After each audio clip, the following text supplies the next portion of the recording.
Alright y'all, welcome back to Combat Arms channel. Now before we get into the video, a few announcements. First, you guys will see the giant Yorkshire tea bag in the background, so thank you Richard for sending that over. Again, that's going to supply me easily for the next year, so I really appreciate that.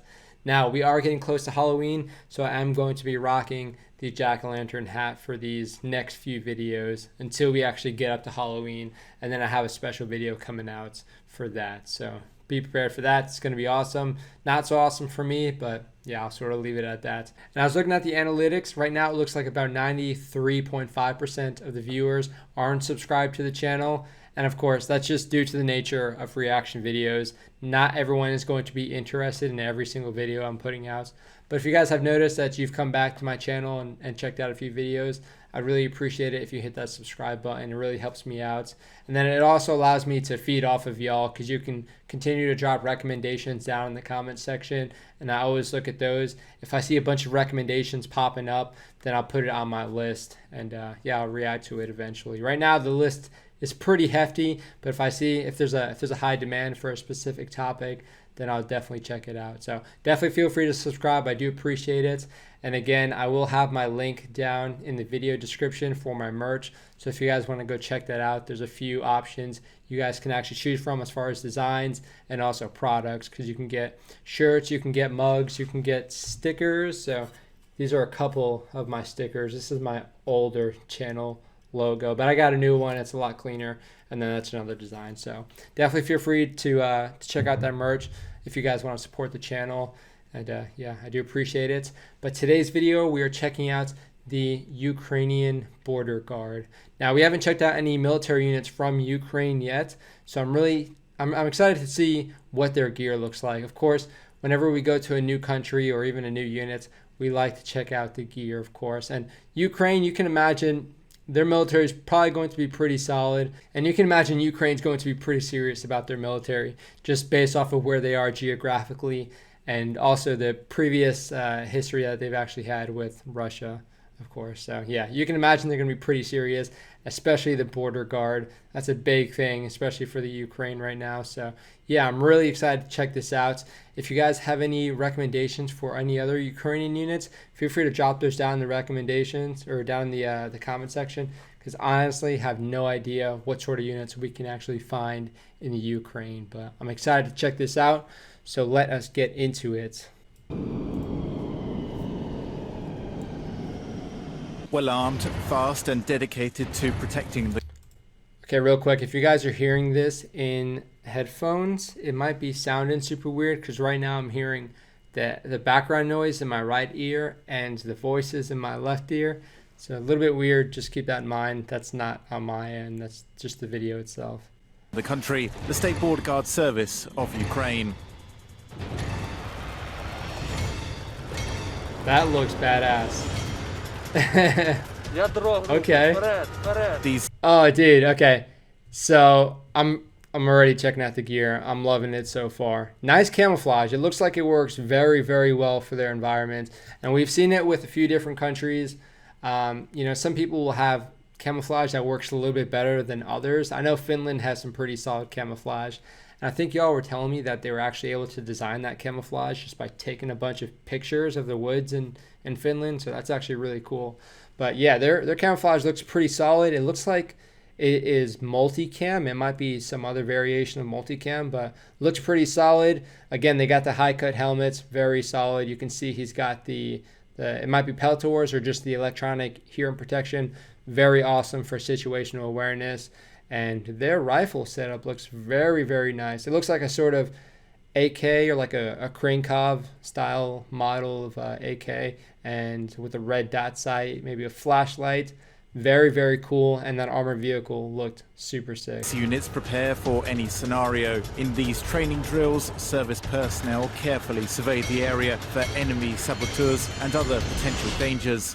With Russia's occupation of Crimea and war in eastern Ukraine, protecting the country's borders and securing the boundary line in Donbass have never been so important. More than 17,000 border guards have taken part in combat actions in eastern Ukraine. 67 of those lost their lives. That's why out in the field, communication is key to making sure that every member is as safe as possible. Again, very, very true. Communication is a huge thing. That's why I really love how they have that electronic hearing protection. It's great for situational awareness because whenever shots are going off, you can hear those voices a little bit better because it tunes out the gunshots and you can listen. So if you have like a team leader or a squad leader, they can communicate much better. If you have in-ear communication, so like a wire hooked up to your headset, then that works even better. And we can see this gentleman has some camouflage painted on his weapon. Very, very awesome. Looks like he might have a Trigicon optic or something like that. So yeah, their gear looks incredible. Again, they're going to be basing their kit and their tactics based off of what they've seen previously. And of course, these guys are going to have some pretty solid experience just based off of what was happening with the annexation of Crimea. So yeah, you can imagine they're going to be pretty hard pressed to make sure they're updating all of their equipment and their tactics. I saw their patrolling looked very, very solid. Their dispersion was pretty good, and you can see they were turning around just to make sure they had a good cognizance of their rear security. So very good what we're seeing so far. The State Border Guard Service is tasked with carrying out intelligence activities and fighting organised crime with high-tech equipment at their disposal. This mobile surveillance system has thermal imaging capabilities, with smugglers and enemy reconnaissance units alike often choosing the cover of darkness to operate. This powerful camera is key. Very good idea. It's very difficult to find violators in low light conditions, and this vehicle allows doing that much easier and faster. The vehicle system can see up to 15 kilometers. Wow. But not everything can be seen. Well, I like how unassuming it looks. It's just like a green van, and then that pops up. Again, thermal capabilities are a game changer, absolutely, especially when you're doing any sort of reconnaissance or, like an early detection. Thermal is going to be a game changer, absolutely. So that's an awesome tool to have for them. But not everything can be seen from the ground, especially in mountainous regions or close to the Donbass front line. That's where unmanned, unarmed aerial drones come in use. Portable, lightweight and relatively easy to assemble. These eyes in the sky are vital for gathering information. I like their vehicle command systems. The radio complex has a radius of 25 kilometers. Maximum altitude is 2 kilometers.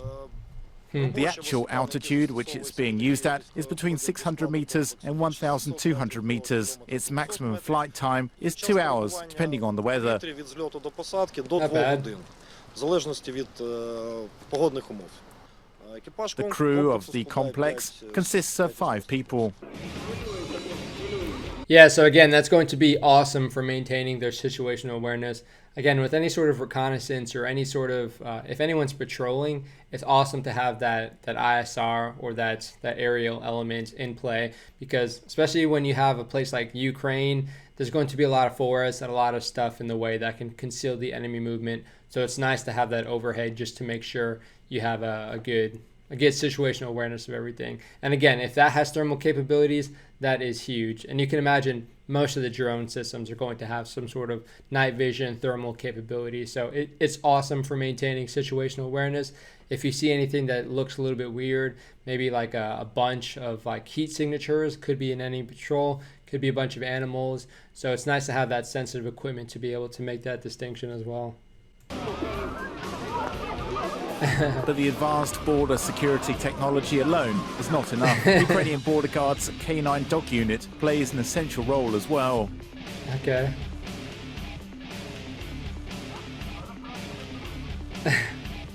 Nice. We have demonstrated how the dogs obey their handlers, scale objects, and how they search for stashes of explosives and narcotics. Also contraband, like cigarettes, in transport vehicles, in cargo and in cars. Ukraine's State Border Service has a huge responsibility. They monitor and control all ports of entry, land, sea and air. In the first 4 months of 2017, some 57 kilos of drugs, 256 weapons and 8 kilos of explosives were discovered, according to official data.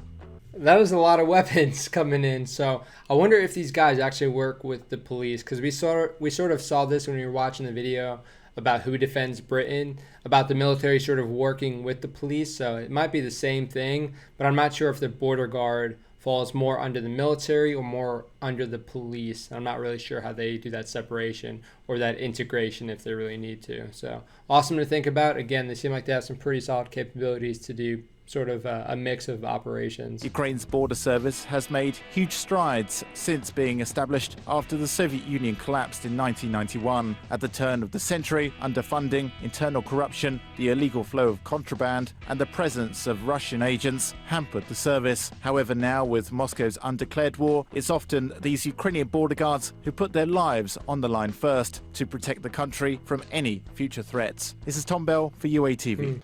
Yeah, and then again, we also saw that they were working on the water, so they might have a certain team to do those operations as well. I'm not sure if they might also act as like the Coast Guard, because I know we've seen it with the border guard and other militaries. So there's not necessarily a dedicated Coast Guard like we do have in the U.S. So they might also have to do operations like that. But yeah, very, very cool to check out. I really, of course, you guys already know, I love checking out the gear, and of course, you can imagine these guys are going to be very, very serious about their job just based off of what happened in recent history. So very good to see. Now, it's always cool to check out professionals in any line of work. And of course, we've been seeing it with a bunch of different military units. You do have those professionals out there who take their jobs very seriously. And it's nice to see that they actually have the equipment to match, you know, how serious they actually want to be about it. So very cool to check out. We've checked out a few different border guards. I think we checked out the Swedish border guards. I think we checked out the Finnish border guards. And you guys have told me a lot about the Finnish border guards as well. So they seem pretty similar, but you know, at the same time, they do have a big range of operations that don't necessarily mirror each other. If you guys have any other recommendations for Ukrainian units, definitely feel free to drop those down below. Very cool to check out. And again, we've seen it with these countries that are based geographically so close to Russia. They're going to be a little more serious than other countries. So very cool to check out. Again, keep those recommendations coming. This was a very, very cool one to check out. And of course, I like how they're able to translate it and speak in English, because we've used that auto translate in the past. And it's not the best. So I can also appreciate that. But yeah, definitely feel free to drop any of those recommendations in the comment section. I do appreciate y'all. Again, thank you for all the supports. Thank you for liking and commenting and subscribing and sending these awesome recommendations. But yeah, again, keep looking forward to this jack-o'-lantern hat, and we'll try and use the spider and the tactical jack bag there for as long as we can, because you guys know I love Halloween, so I'm gonna try and decorate for that. And then after that, I guess we'll decorate for Christmas, because yeah, Thanksgiving is what it is. But yeah, stay tuned for that. Again, I hope you guys enjoyed the video. That is it for this one. So I will see you all in the next one.